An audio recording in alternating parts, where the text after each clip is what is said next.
नया structure start होगा और नया ब्रेक होगा, राइट? प्राइस डाउन आया, अपसाइड गया, ठीक है? और ये पुल बैक का हाईएस्ट पॉइंट था। तो हाई पॉइंट में लास्ट वाली बाइंग कैंडल, समझ में क्या कह रहा हूँ? यहाँ तक बाइंग आई, अब यहाँ से सेलिंग कैंडल स्टार्ट।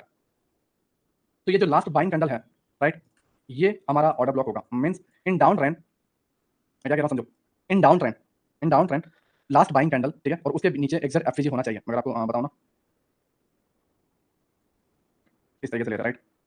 देखो, ये एक पूरी की पूरी कैंडल हमारा ऑर्डर ब्लॉक हुआ, इसके नीचे एग्जैक्ट एफसीजी भी हो गया, एग्जैक्ट एफसीजी भी हो गया। मतलब in down trend last buying candle, उसके नीचे एक एफसीजी होना चाहिए, वही उसे ऑर्डर ब्लॉक बोला जाता है। क्लियर? मैं कहना चाह रहा हूँ, समझ रहे हो?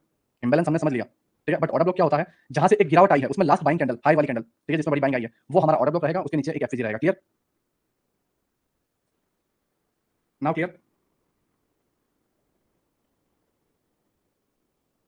है ना? यस, ओके ओके, हाँ क्लियर, राइट? देखो, मैं कैंडल्स गिरी, एक पुल बैक किया, पुल बैक का हाई जो पॉइंट है, जिसमें लास्ट बाइंग कैंडल, डाउन गिरावट होने वाली है तो लास्ट बाइंग कैंडल, और बाइंग होने वाली है तो लास्ट सेलिंग कैंडल, ये ऑर्डर ब्लॉक का कंसेप्ट है। लेकिन जस्ट वो लास्ट बाइंग कैंडल या last selling candle order block नहीं है। चीजें समझो, प्राइस गिरी है और ऊपर जा रही है, तो यहाँ पे जो लास्ट सेलिंग कैंडल है वो हमारा ऑर्डर ब्लॉक नहीं है।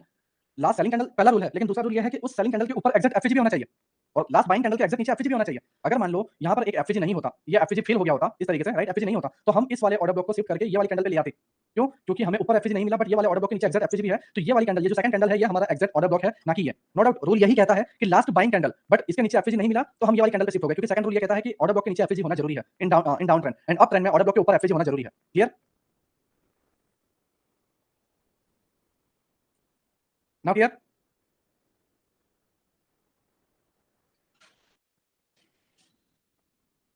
ओके ओके,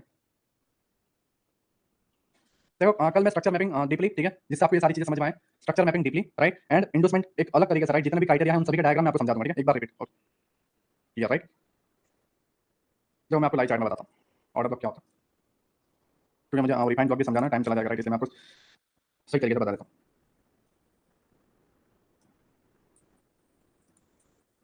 हम्म,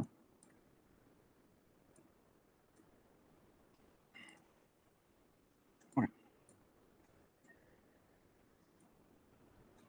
देखो, ये हमारे सामने एक स्ट्रक्चर है, राइट? अगर इसको हम, जिन्हें स्ट्रक्चर मैपिंग पता है वो अच्छे तरीके से समझ पाएंगे। Higher high, here IDM, higher low, new higher high, here IDM, right, higher low, and liquidity grab हुई है, ठीक है? यहाँ पे क्लोजिंग नहीं हुई है, ठीक है? अब जो लोग न्यू हैं वो क्या समझेंगे, ये भी हायर हाई है, ये भी हायर हाई है, ये भी हायर हाई है, right? But actual higher high ये है, ये उसका आईडीएम है, और ये higher low, actual higher high ये है, ये उसका आईडीएम है, ये हायर लो, राइट? अब सभी चीजें देखो, अब जिन्हें स्ट्रक्चर मैपिंग पता है वो इजीली एंट्री ले पाएंगे, राइट?